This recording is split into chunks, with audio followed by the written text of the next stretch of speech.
Maybe it's aliens? That's kind of too obvious, isn't it? Audiences love the obvious. Oh shit, we're on our last log of firewood. Not it. Not it. Son of a bitch. Making me cut wood just because I wear a lot of flannel. Ugh, can't wait for this trip to be over.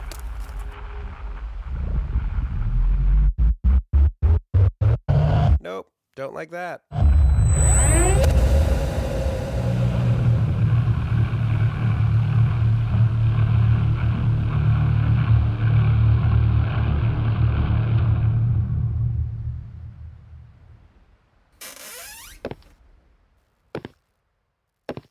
Oh, hey, Frank. Attention, peons. The presence requests audience with the one known as Violent Night. What? I think he's talking about the movie. But that's not really a slasher, it's more of an action movie. Resistance to the request will result in disastrous consequences. Why is he raising that axe at Travis? Frank, no. Ow, Sam, what the fuck? What, you were possessed. It worked in the movies.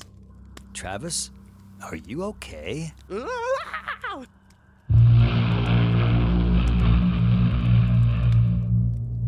All right. Well, watch the goddamn movie.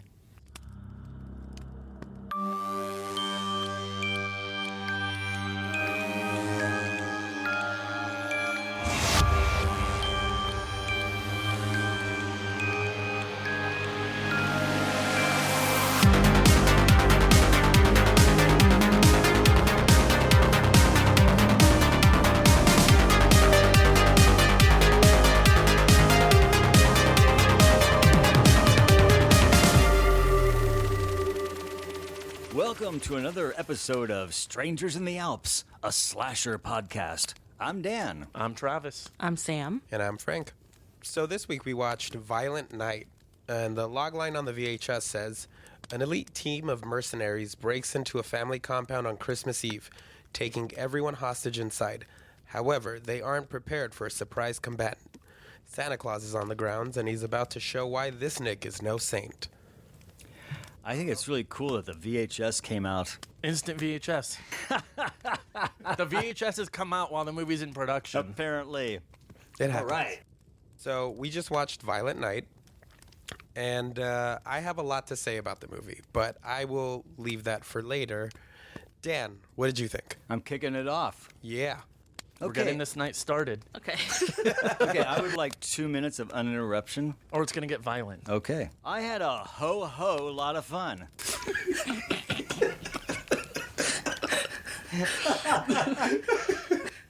Thank you, I'm done. No, it's kind of the Die Hard of holiday movies, although there are many people who think Die Hard is a holiday movie, which I think is ridiculous, but we can talk about that It's another a holiday time. movie. We can talk about it another time. I enjoyed it. I actually had a lot of fun. I don't think it's a perfect movie by any means. I'm not sure it's going to become a holiday classic, but I think there's a lot to like about this movie. It had plenty of action. I do think I think the first act is pretty strong. I think the third act is a wild ride, which is a lot of fun. I think it has a lot of really interesting and fun kills, which I'm sure we'll all talk about. I guess my only kind of negative comment to start us off is I think the second act kind of bogs down a bit. I think there's a lot of dialogue scenes. I think we revisit a lot of dysfunctional family issues that I think are set up in the first act where we really don't need to go back to that. I don't know if that's a lack of just enough story to have enough action to fill in the second act. I just feel like it kind of stopped for a while in the second act and became a non-action movie all of a sudden. And I guess if I'm going to compare it to the sort of the godfather of these kind of movies, which I believe is Die Hard, I think that's probably where it kind of fails, is somewhere in the second act. But we can talk about all that. That's all I'm going to say for now. We'll get into all that. Who's next? Travis, jump in. Okay, I'm going to jump in. All right, tap me in. You're in, buddy. I don't have a fun holiday pun like Dan. Ding, God. No, but Dan was making fun of this earlier. I actually went into the film only knowing the title, Violent Night. Never saw a poster. No, I did see the poster. Only saw the poster, so I knew David Harbour was in it, and didn't know anything. So I initially going in didn't know what to expect. I was thinking it was going to be a straight-up slasher film, where I was thinking maybe it's like a Santa's sleigh kind of thing, and I thought David Harbour was maybe like a Santa that just took revenge on everyone, started killing families. So that's what I thought going in. I thought it was just going to be a total slasher. So going in, it was kind of a fun experience. Some coworkers and I saw it over the weekend, and we actually all wore holiday sweaters and Santa hats going into the theater. It was a lot of fun. No, I had a lot of fun with the film. Dan, I know you were calling it Die Hard. I mean, even though it's very, I was calling it, we keep hearing a lot, Die Hard meets Home Alone. That's kind of how I was actually going to talk about that later, but yes, absolutely. But right now I'm talking. Oh, damn. Okay. No, it was a lot of fun. I kind of, so I'm trying not to get all my talking points out early. Unlike when last week when we did Krampus, I went on for 20 minutes. This is only 19 minutes. No, I'll just leave it with, I had a lot of fun with the film, and I'll get into it with some talking points.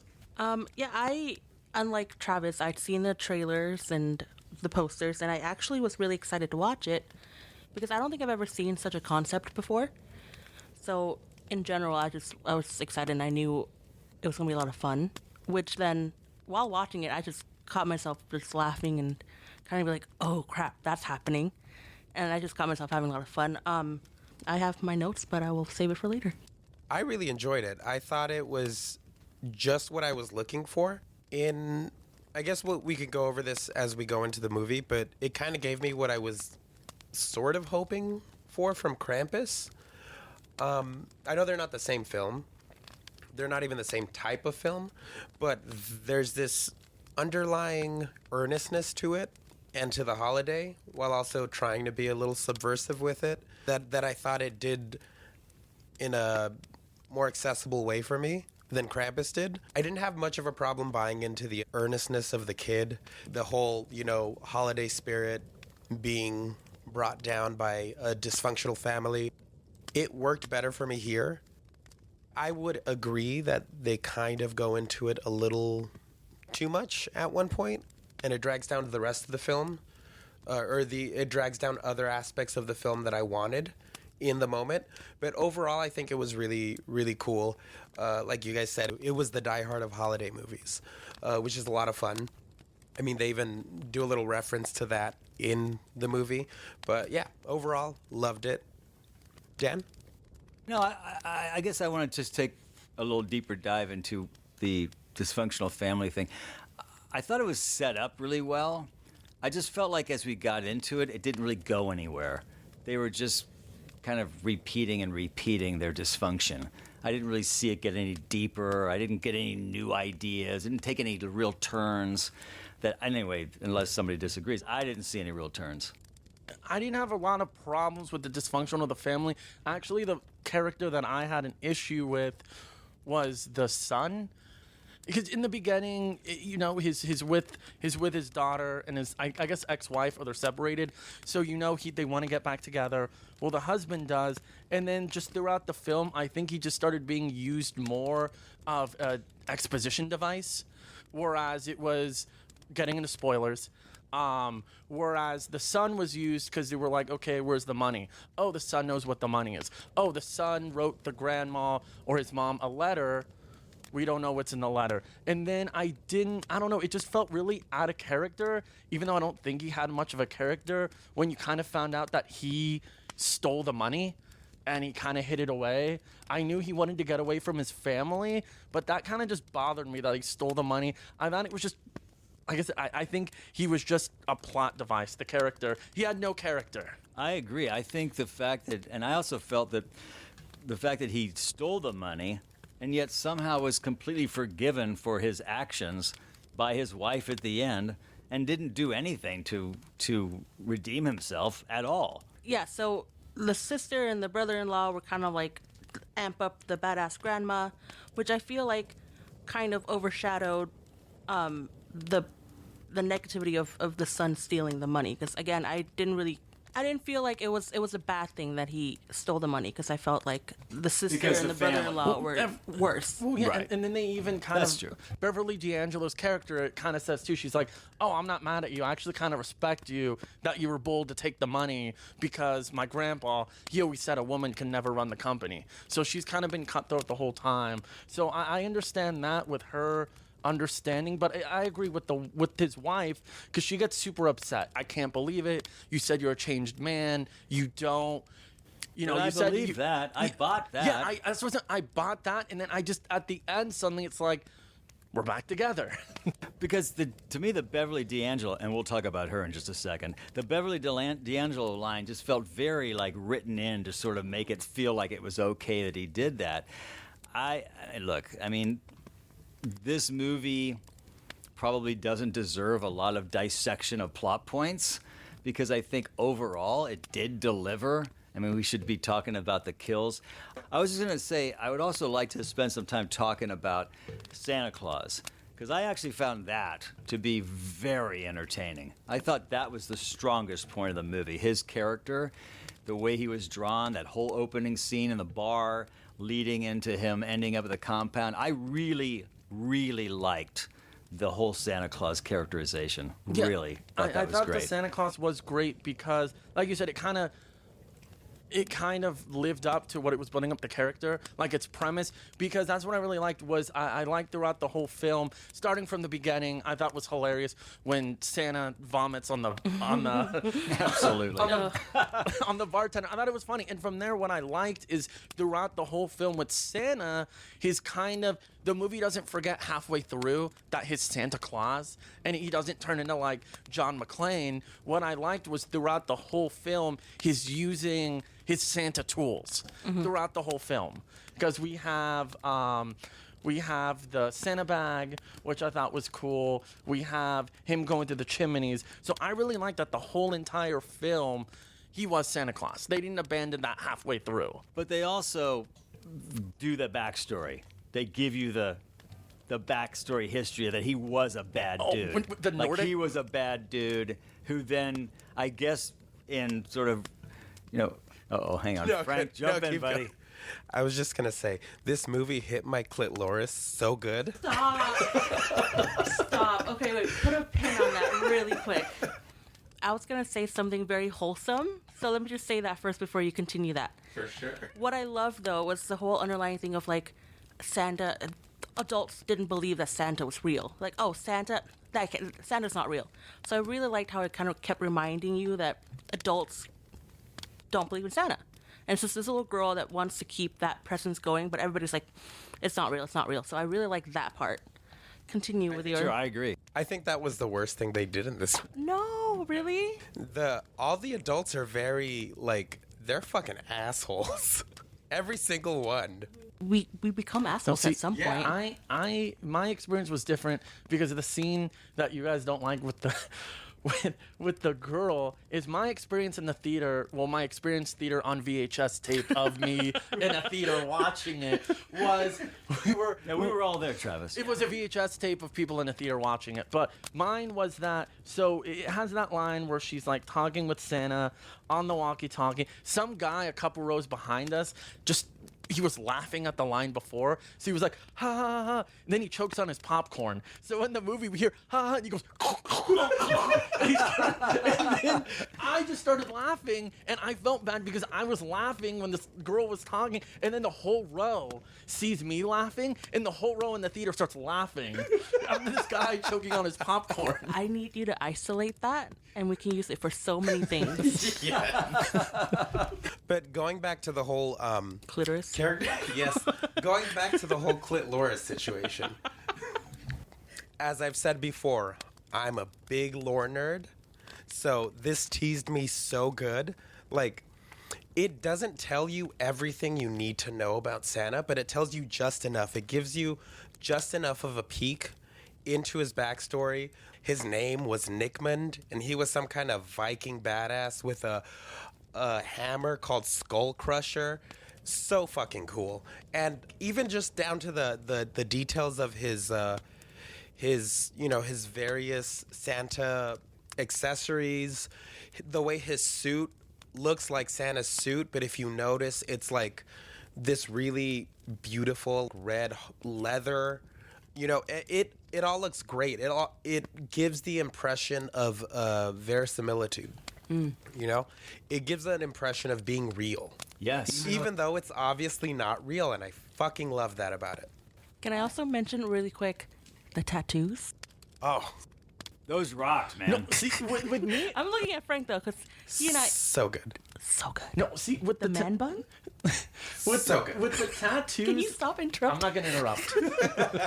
I don't even like man buns, but so good. It looks I'm sorry, good on they're him. Manny buns. Get it right. No, see, with the tattoos, when I got, not having seen the trailer, when we saw Santa, this is the character that I wanted in the film Rise of the Guardians. The animated classic holiday film where Santa has two tattoos, naughty on one arm and nice on the other arm. This is the Santa that I wanted from Rise of the Guardians, and we got it 10 years later. No, I think we all agree. I mean, he did a great job. It was a really well-drawn character. It had a nice journey. It had a great little backstory to it. That's the strongest part of this movie.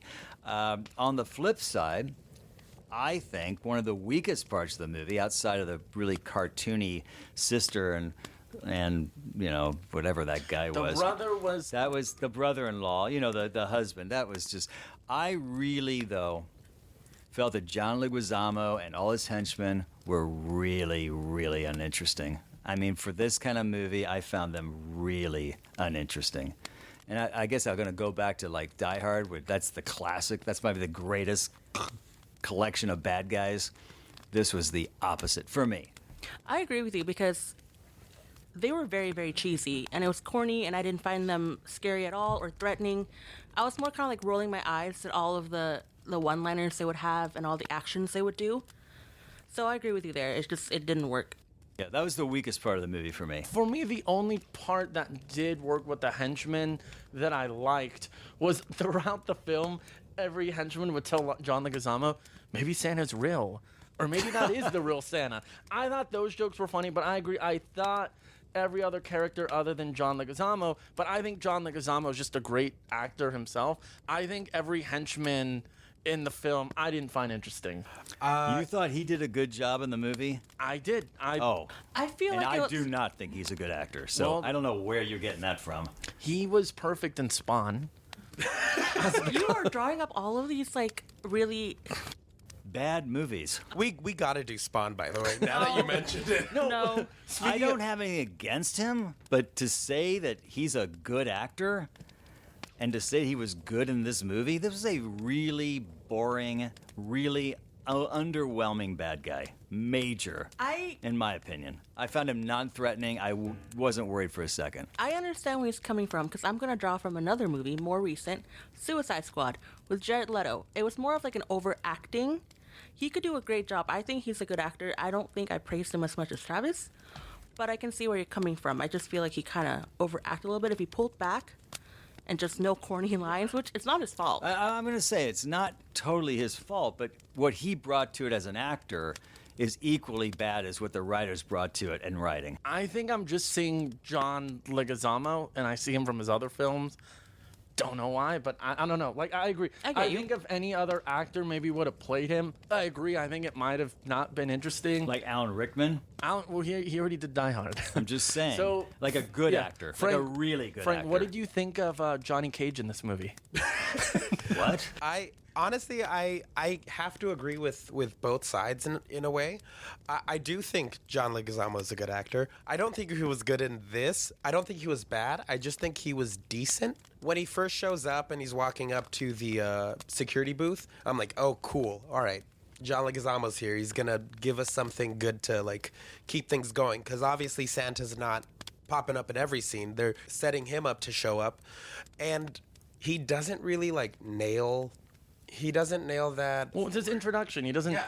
You're never intimidated. You're never like, oh, this villain, he's gonna, now I'm going against everything I There said. was also a lack of cleverness. It just wasn't a clever bad guy. I like that they all have code names. Like he's Scrooge. There's I did like that. Krampus. There's all that stuff. Loved the Krampus. Yeah. That was Krampus, hilarious. Previous episode. Although You can catch it now on YouTube. That was another cartoony, silly character. I thought the Krampus character. I felt like his reasoning for hating Christmas was a bit too dramatic for what he's delivered. And I wrote in my notes, I'm like, what happened? Obviously, he told us what happened to his Christmas, but it's like, what made it so bad that you really, literally wanted to kill Santa? Yeah, I agree. I think it would have maybe been better without the backstory. They could have just kind of gone, maybe not the backstory, just like, hey, he just wants the money. That's it. We don't need the whole, like, He's a madman. my dad lost his job, and then because of that, the family next door had a better Christmas than us. I just think it should have just been man on a mission. But I think that in a weird way, not weird, I think that's trying to tie together the whole Christmas spirit thing. Nobody has the Christmas spirit except for the daughter. Everybody else in their own way is really not getting Christmas, including Santa, by the way. He doesn't even have the Christmas spirit anymore. And it's why I'm defending this as a Christmas movie, because in Die Hard, with Alan Rickman, that's what I liked, was his whole motivation with film was just, hey, I'm here to take the money, and then to distract the police. He did the whole line where it's like, oh, I read that from Time magazine. When it's like, that. free this person, free this person. I think they could have given that more motivation. Not motivation. I think they could have used that same motivation for John Leguizamo. Just get rid of the backstory. We don't need it. Agreed. Going back to the mercenaries and John Leguizamo not fully reaching that, impressive introduction. Most of the action scenes in this movie are great, I think. They're a lot of fun, very bloody, which is amazing. Always love a really bloody action scene. The storming of the compound at the beginning, not very impressive. I mean, once again, Very by the numbers. yeah, very by the numbers. The choreography is very telegraphed. It's like, oh, this kick is going here. This punch is getting blocked. It wasn't that impressive. It didn't pick up until Santa shows up. David Harbour really hit that choreography really well. And going back to what you were saying, Dan, he never loses that characterization of, oh, I'm Santa Claus. He's having fun. He's trying to be a nice person. But, sometimes you can't be nice. Yeah, there's that internal struggle of, I'm Santa, I need to deliver Christmas gifts, but I also have to save this girl. So you can always see his struggle there, which I liked. It helped. Yeah, no, I agree. I also think the movie set itself up really well. I mean, that whole scene in the bar with Santa, and he's getting drunk, and he's talking about how nobody has the spirit anymore, and that even he doesn't really have the spirit anymore. It's a very well set up scene, because that's really, if you keep that in mind, that's what the whole movie is really about. And Yeah, I like the whole line too. Is like, she's like, oh, another drink or something. He goes like, oh, I'm still vertical. that's right. No, I thought that was a great line too. And no, I thought the kills were great. I want to talk about the kills in a second. I think we should go through our favorite kills for sure, because there are many of them. Go ahead. Go ahead. No, I mean, I have a few. I don't know if I can point out my favorite kill, but a couple of the highlight ones for me was I absolutely love the scene when he got the bag and he put the pool table balls. When he put that in there and he was swinging them around. Love that. I really liked all the detail that it went into when he also got the star from the Christmas tree and he stuck it in the guy's head. And then afterwards they're talking and you kind of see the face on fire. And I'm getting too much into kills and I'm going to let other people talk. Well, I mean, you can skip me because you took my line. Because that was my favorite kill. Oh, really? Let's go into detail. What happened?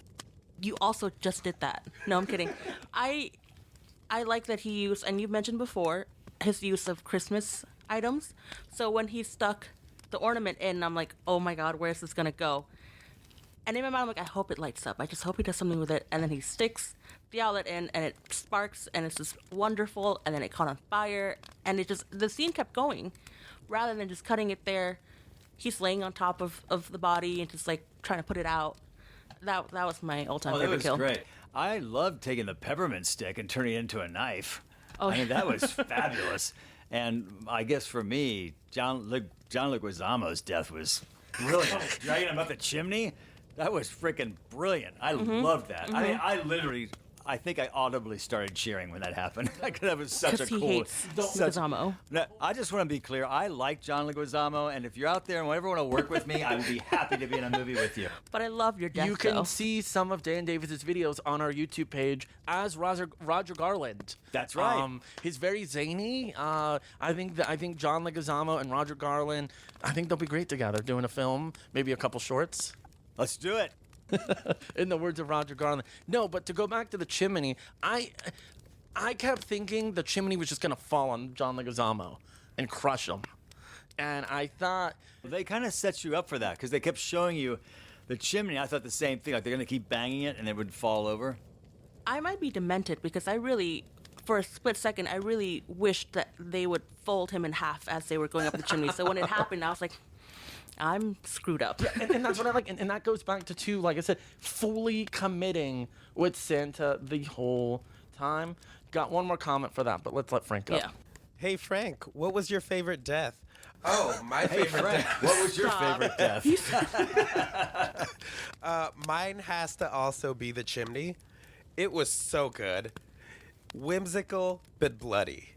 Exactly. It was like the perfect, funny, fun, but really gruesome way to go. I really liked it. When the body landed and then you see everything, it's just like, this is just a cherry on top. So good. Bloody folded laundry. It was great. Yum. Yeah. Yeah, because like I said, it goes back to Santa kind of using his instruments the whole time. And that's what I like to do, because what I really liked is to how they kind of, I think every payoff, for lack of a better word, every payoff paid off. Because I even like too how earlier on in the film, David Harbour kept mentioning, I don't really understand how the Santa magic works. And I thought it paid off in the end when you think his character's dead. And it's kind of like you knew he was going to magically come back to life. And the film doesn't need to explain it because it's just like, oh, I'm alive? Yeah, I don't really know how the Santa stuff works. No, I like that I thought too. they built up to it well. Can we switch gears, talk about the Home Alone? Well, that was my next thing on the list. I just wrote a note saying if they were to ever remake Home Alone, rated R, this is what I want. It's great. It was really great, gruesome Home Alone. I thought that whole sequence, which was obviously an homage to the movie, was so well done. It did all the Home Alone stuff, but took it to that really graphic. When the nail goes up through his chin, it was gross, but it was also funny. Like in Home Alone, you're watching them in pain and you're going, wow, that's gross. Well, yeah, because I remember in the theater, on VHS at the theater, I remember too when the character, when she holds up the nail and you see the bowling ball coming, like everyone in the audience shouted, everyone was like, no, or put it down. No, I think it was great too. I liked the Home Alone, and I really liked, what do you guys think of the way that they, I guess, referenced Home Alone? I kind of like how they introduced it with the daughter at the beginning saying, you filthy animal, and then the mom saying, oh yeah, she just saw Home Alone. I like that they introduced it like that, because to me it felt better. I think it could have been cheesy, as if when all this Home Alone stuff was going on, and then other than have the daughter say, oh, just like Home Alone. Like having a one-liner, I liked how they established it from the beginning. She just saw the movie. It was subtle. It was subtle, and that's what I like. And I feel like a lot of things that were happening in this movie, it beats the horse. What's that expression? Beat a dead horse? Beat a dead horse. So I just felt like this one was nicely done. Oh, I did too. I thought it was a really good sequence. If there was a sequel, would you watch it? Of this movie? Yes. Why would they make a sequel? I mean, why would anything make a sequel at this point? No. I mean, I would hope they don't do it. I would watch it. I would hope that they would introduce Mrs. Claus and do something with that. Oh, she's got to be badass too, right? She sent him the sledgehammer at the end. By the way, I thought you might need this. A little too late, though. What's but that yeah. relationship all about? Can we talk about that sledgehammer fight scene, though? Oh, It that was in the so barn. great. The Yes. barn scene? That was crazy. So good. How was your clitoris in that scene when that scene took place? Sore.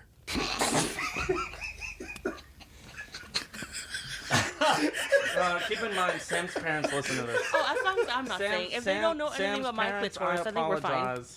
It's fine. It's not my clitoris. I already said the tattoo part, so they know. Now, a special mention to the ice skate to the neck. Wait, yes. Nice. Keep going. I want to go after you. Yeah. Oh, yeah, no, I just thought it was fucking cool. In all my dreams, I've always wanted to see how they use an ice skate as a weapon. So when he picked that ice skate off of the wall, I'm like, this is it. My clitoris. And it happened. My clitoris is just fine, by the way. Well, since I've already... Just to change gears.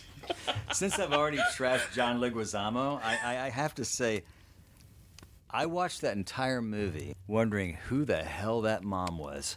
And when I saw the credits, I went, oh my God, that's Beverly D'Angelo. I don't want to be mean, but she's had more work than my 98 Chevy truck. Oh no! Can you explain to me who that is?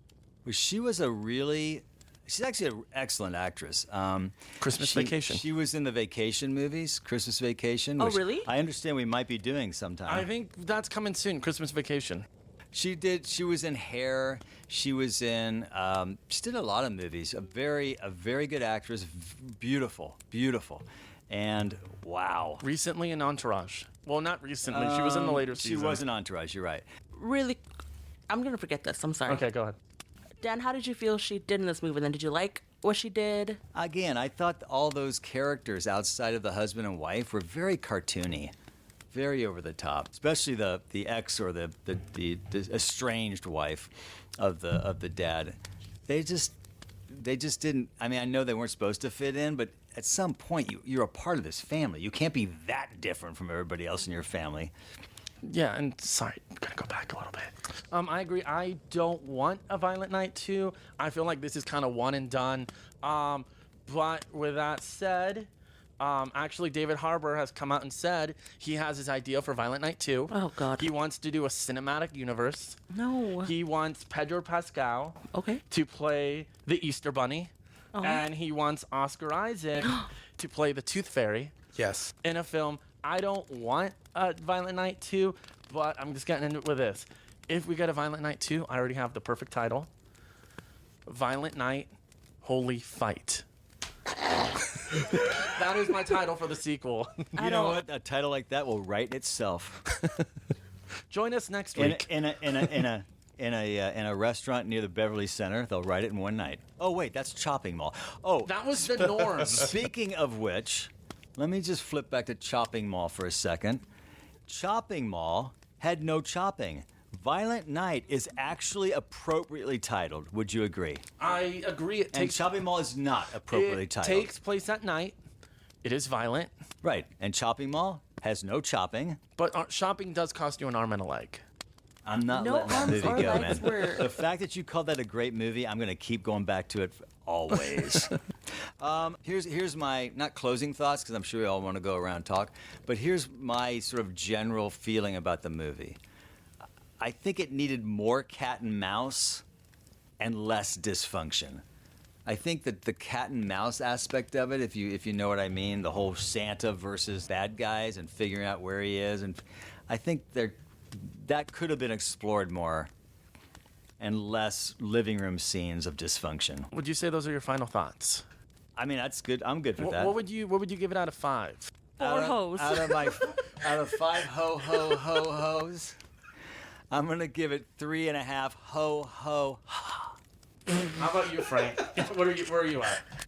This is okay. So overall, I have to agree. Not going to be a classic anytime soon. Not going to be a classic anytime soon. I'll rewatch it a couple times. I think I'll probably rewatch it every once in a while. I thought it was fun.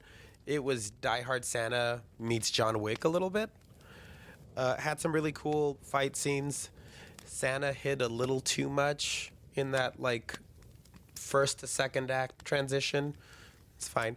I'd give it, and don't kill me over this really ridiculously biased rating, I'd give it 4 peppermint shivs out of 5.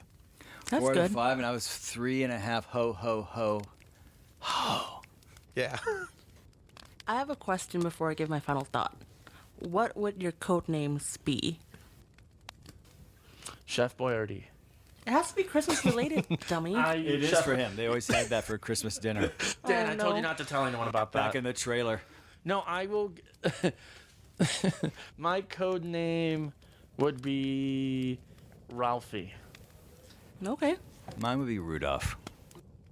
Stocking stuffer. Of course it Anyway, would. Of okay. course it would. Stocking stuffer. What would mine be? And you asked the question. I know, I didn't think about it, so I'm just Very giving nice. my final thought. I would actually keep this in my rotation. I feel like the violent scenes really made up for everything that we talked about negatively. So I really enjoyed it, and I'm not really much of a fan of Christmas movies, except for The Holiday. I love that movie. So if I were to add this to my collection, I feel like I would really enjoy it every year. So that's my final thought. I give it 3.5 Christmas lights out of 5. Nice. LED? LED. Okay. So my final thoughts. I'm gonna keep bringing this up to Dan because he loves me saying this. I never saw a trailer. Didn't look up the synopsis. I actually had a lot of fun with the film. It was later when the credits came on, I found out who the director was, and I've actually been following his career since 2007. He released a film called Dead Snow, which got a sequel, Dead Snow 2, Red vs. Dead.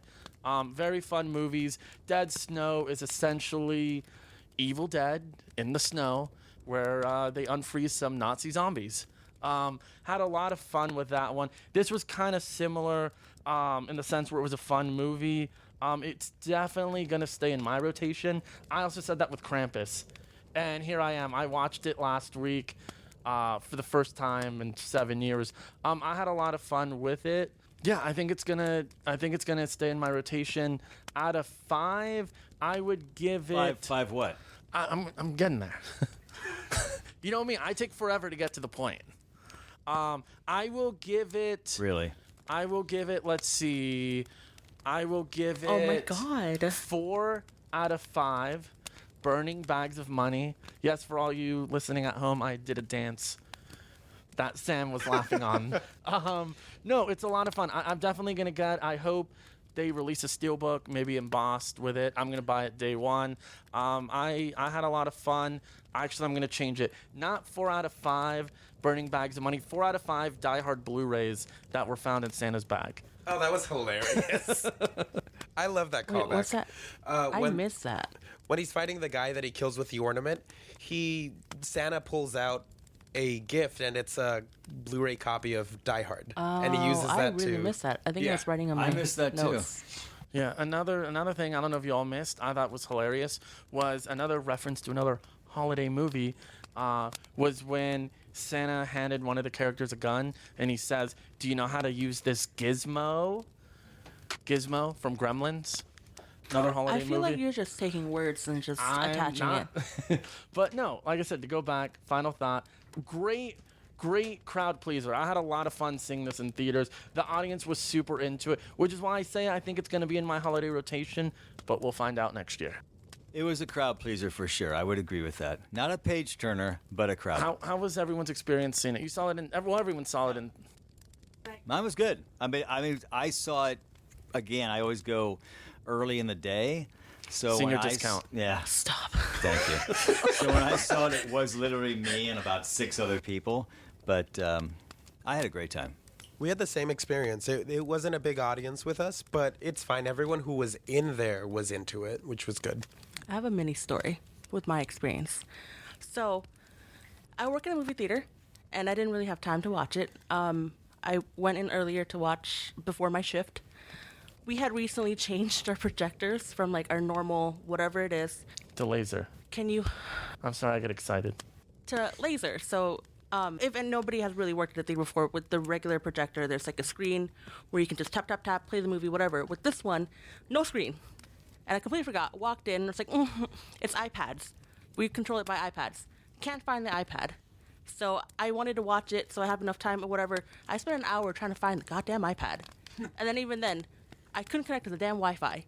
So I connected to Sephora, and then my personal hotspot, and then my friend who's a projectionist at another theater was like, "Hey, dumbass, plug it in." I'm like, "Oh, okay, great."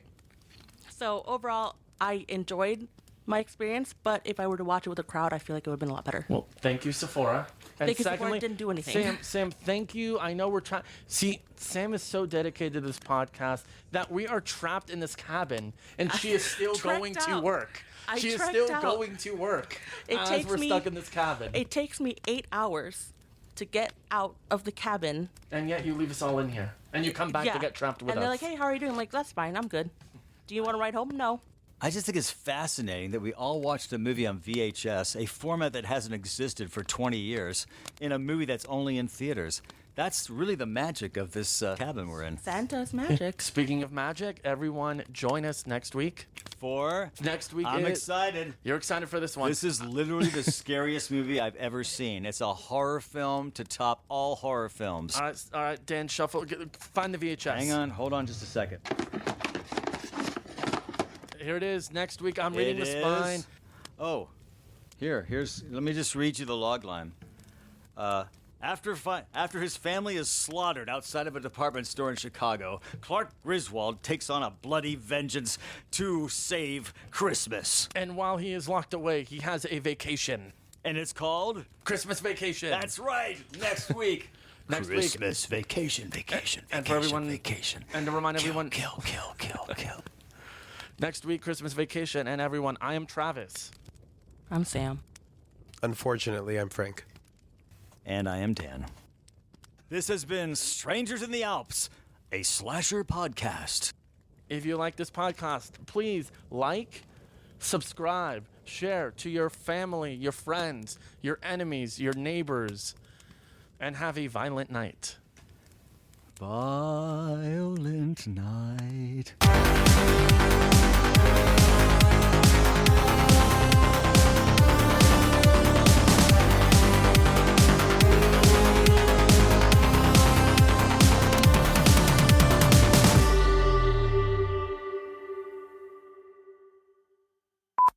This has been Stop. This has been Stranger in the Things. Strangers in the Alps. I got this. Kidding me?